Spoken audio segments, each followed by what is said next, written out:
ধরুন আপনি মহাবিশ্বে একা রয়েছেন, আর এই মহাবিশ্ব তার অন্তিম লগ্নে পৌঁছে গেছে ধ্বংস হবার। ঠিক এমনই সময় আপনি একটি বড় এন্টিটি দ্বারা সার্ভাইভ তো করলেনই, তার সাথে তৈরি করলেন নতুন মহাজাগতিক ব্রহ্মাণ্ডের। কি অদ্ভুত লাগছে? হ্যাঁ, কিন্তু এটাই ঘটেছিল গ্যালেক্টাসের সাথে। তো আসুন আজকে আমরা গ্যালেক্টাসের হিস্ট্রি জানব।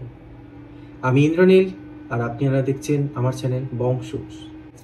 গ্যালেক্টাস গ্যালেক্টাস কথাটা শুনলেই আমরা আশ্চর্য হয়ে যাই। কি বিশাল, কি ম্যাসিভ আকার! সে এক নিমিষে একটা গ্রহকে ধ্বংস করে দিতে পারে। আর তার পেছনে একটা কাহিনী আছে। কাহিনীটা জানতে শুরু থেকে শেষ আপনাকে অবশ্যই সঙ্গে থাকতে হবে।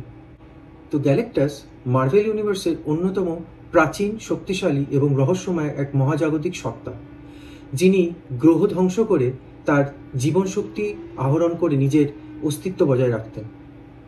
তবে সে জন্ম থেকেই এরম মহাজাগতিক ভগবান ছিল না। মার্ভেলের মাল্টিভার্স ইউনিভার্সে 8খানা কসমোস আছে।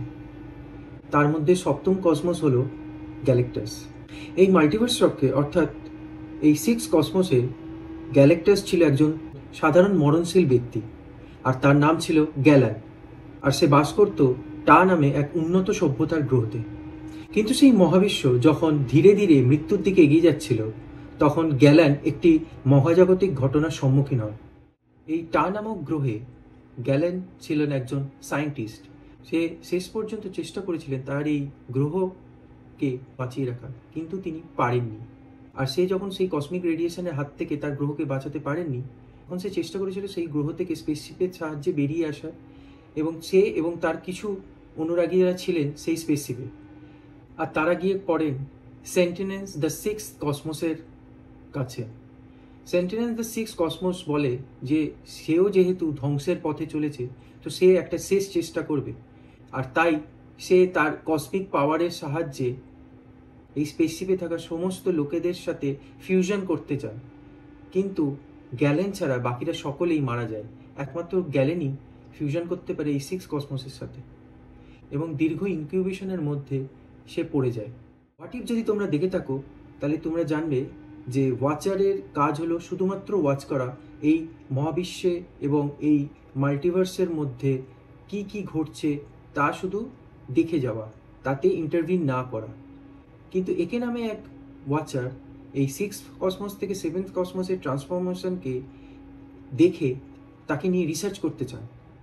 আর তার ফলে সেই নতুন মহাবিশ্বে একটি দীর্ঘ ইনকিউবেশনের পর গ্যালেন রূপান্তরিত হয়ে জন্ম নেয় এক নতুন রূপে, যার নাম হলো গ্যালেক্টাস, যে শুধু শক্তি ধরে না, বরং কসমিক ভারসাম্যের এক প্রয়োজনীয় অংশ।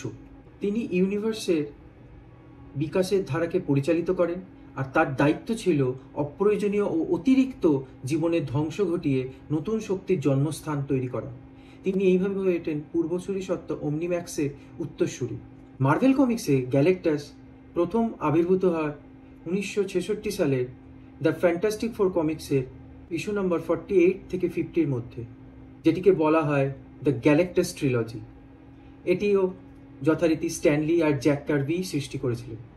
গ্যালেক্টাসের সম্পর্কে যদি আরও কিছু জানতে হয়, তাহলে অবশ্যই তোমাদের পড়তে হবে এই fantastic four 48 to 50 comics, plus হচ্ছে থরের 225 থেকে 228-এর সিরিজ, এছাড়া ফ্যান্টাস্টিক ফোরে 120 থেকে 123 series, Secret Wars, Silver Surfer volume 3, আর the last Galactus story by John Byrne. গ্যালেক্টাসের এই কাজের সহায়তার জন্য কিছু সহায়কের প্রয়োজন হয়, এবং এই সহায়ককেই বলা হয় হেরাল্ডস অফ গ্যালেক্টাস। এই হেরাল্ডস অফ গ্যালেক্টাসে অনেকেই ছিলেন। এদের মধ্যে বিখ্যাত হলো দ্য সিলভার সার্ফার। এছাড়াও আরও অনেক হেরাল্ডস ছিল গ্যালেক্টাসের কাছে।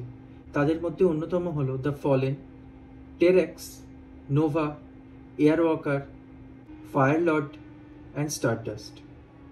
Fantastic Four the Rise of the Silver Surfer যখন 2000 সালে বেরিয়েছিল, তখন সেই সিনেমাটাতে আমরা গ্যালেক্টাসকে কিছুটা আন্দাজ করতে পারি, কিন্তু তাকে পুরোপুরি কমিক অ্যাকুরেটভাবে হিসেবে দেখানো হয়নি। কিন্তু মার্ভেল যখন থেকে তার মার্ভেল সিনেমাটিক ইউনিভার্স তৈরি করে, তার দীর্ঘ 17 বছর পেরিয়ে গেছে গ্যালেক্টাসকে আসতে। আর 4 দিন বাদেই রিলিজ হচ্ছে এমসিইউর Fantastic Four the First Steps. এখানে আমরা পুরোপুরি গ্যালেক্টাসকে কমিক অ্যাকুরেট হিসেবে দেখতে চলেছি, যার অভিনয় করেছেন রাল্ফ ফিনসেন। এছাড়া আমরা জুলিয়া গার্নারকেও সিলভার সার্ফার চরিত্রে দেখতে পাবো। এই সিলভার সার্ফার হলেন ফিমেল সিলভার সার্ফার, যে কিনা সালা বেল নামে পরিচিত। এই সালা বেল কমিক্সে নরিন র্যাডের লাভ ইন্টারেস্ট ছিল। তাহলে গ্যালেক্টাস সম্পর্কে কিছুটা ধারণা অবশ্যই আমি দিতে পারলাম। তো তোমাদের কেমন লাগলো আজকের এই ভিডিওটা অবশ্যই কমেন্ট সেকশানে জানাও। নিচে তোমরাও তোমাদের মতামত জানাতে পারো। তোমরা যদি গ্যালেক্টাস সম্বন্ধে কিছু জেনে থাকো সেটাও তোমরা কমেন্ট সেকশানে অবশ্যই জানাবে। এছাড়া তোমরা যদি অন্য কিছু তথ্য জানতে চাও অবশ্যই সেটাও কমেন্ট সেকশানে নিচে লিখে দেবে। আর অবশ্যই মনে করে লাইক, শেয়ার অ্যান্ড সাবস্ক্রাইব করে রাখো। আর হ্যাঁ, নোটিফিকেশান বেলটা অন করতে ভুলো না, কারণ আমি প্রতিদিন কিছু না কিছু টপিক নিয়ে আলোচনা করছি, যা তোমাদের এই কমিক্স মাঙ্গা রিলেটেড জনারকে চিনতে আরও সাহায্য করবে। তোমরা পাশে থেকো। আজকের মতো বিদায়। সাবস্ক্রাইব করুন আমাদের বং সুজ চ্যানেলকে for latest news and updates.